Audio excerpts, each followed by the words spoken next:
नमस्कार साथियों, मैं उत्तम रामटे के शुभ संकेत न्यूज़ से मेरे साथी प्रकाश दुर्बोले के साथ में, और हम अभी बैठे हैं नागपुर के मेडिकल स्टोर में। एक टी टॉक करके रेस्टोरेंट है और मेरे साथ है नागपुर से सुनील जी रामटे के, जो वंचित बहुजन आघाड़ी के सह सचिव है। सर, मेरा आपसे एक सवाल है कि लोकसभा इलेक्शन के अंदर में आपको कांग्रेस ने और बाकी महाआघाड़ी ने आपकी पार्टी को इनवाइट किए थे कि साथ में आप लड़ते हैं, तो आप शायद अलग अकेले लड़ रहे हैं, तो इसका क्या कारण है? देखिए, नागपुर शहर सचिव के नाते मैं आपसे बताना चाहता हूँ, क्योंकि महाविकास आघाड़ी ने 2 ही सीट अपने को डिक्लेयर किए थे। उसकी वजह से श्रद्धेय बाबा साहब आम्बेडकर इन्होंने अपना निर्णय लिया और अपना स्वतंत्र निर्णय लेने के बाद अपना खासदारकी चालू कर दिया। तो मैंने सुना हो कि नागपुर में आपके वंचित की तरफ से कांग्रेस को समर्थन है, ऐसा कुछ सुना हो, ये सही बात है? जी। अच्छा, इसके पिछले जो इलेक्शन हुआ था, उस इलेक्शन में ऐसा सुनने में आया कि बीजेपी को जिताने में आपका वंचित पार्टी का कुछ थोड़ा बहुत हाथ है, या फिर बीजेपी की बी टीम, ऐसा कुछ पब्लिक बोलती है, तो ये बात कितनी सच है? आपके नज़र के सामने है।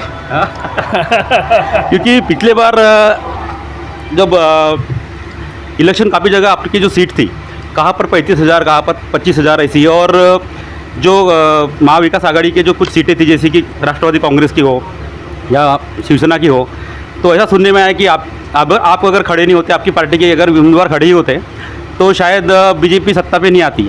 और अभी फिर से जैसे मुझे सुनने में आया थोड़ा सा कि जब आपको पूछा गया, जो आपके पार्टी के जो मेन अध्यक्ष है प्रकाश जी आम्बेडकर, उनको पूछा गया कि आप साथ में आइए और सीटों का क्या सीट है इस तरह से डिस्कस करेंगे, तो प्रकाश जी आम्बेडकर जी ने बोले कि आप पहले अपना डिवाइड कर लीजिए, उसके बाद बताऊंगा कि मुझे कौन सी सीट चाहिए। तो उस समय कैसा पॉसिबल होता कि क्या सीट कौन सी चाहिए करके, कि एक बार अगर डिसाइड हो गया तो उनके कार्यकर्ता काम पे लग जाते हैं, या उम्मीदवार को अगर डिक्लेयर किए टिकट तो उम्मीदवार काम पे लग जाता है, तो उसको किस तरह से भी बैठा लेंगे? तो ये क्या मतलब, क्या ऐसा कुछ अम्बेडकर के मन में क्या था कि साथ में लड़ना चाहिए, नहीं लड़ना चाहिए, जानबूझ के बोला गया? जानबूझ के नहीं बोला गया, और प्रकाश जी आम्बेडकर साहब को सब मालूम था कि इनका जब बरोबर नहीं हो रहा है, तो हम इसमें बीच में जाके खिचड़ी क्यों पकाए? तो अभी आपको क्या लगता है, मतलब भारतीय जनता पार्टी अगर चुन के आती है, तो इसमें अगर किसका ज़्यादा मतलब सपोर्ट रहेगा, आपके पार्टी का या फिर कैसा? क्या आपको क्या लगता है, भारतीय जनता पार्टी चुन के आना चाहिए या क्या, कैसा रहेगा?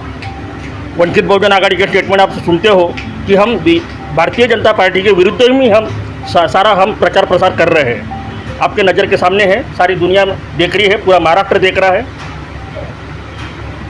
ठीक है, बहुत अच्छी बात बताया सुनील जी रामटेक जी ने।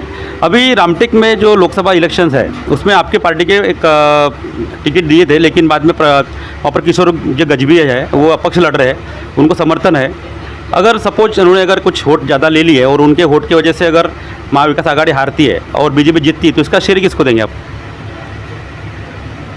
जनता समझदार है, क्योंकि कलेक्टर रहे हुए चूँकि किशोर गजबी जी है, उनको जनता ने उनको समर्थन देना चाहिए और उनको चुन के लाना चाहिए। यही आपसे नम्र विनम्र निवेदन करूंगा आपके माध्यम से। बस। तो ये हमारे सुनील जी रामटे थे बेबाक, इन्होंने अपने 2 शब्द रखे हैं, और मैं जनता से अपील करता हूँ कि मैक्सिमम वोट देने जाइए और अपने मनपसंद की सरकार बनाइए। धन्यवाद। मैं शुभ संकेत न्यूज़ से उत्तम रामटे के, हमारे कैमरामैन प्रकाश जी दुर्बोले के साथ में। Thank you.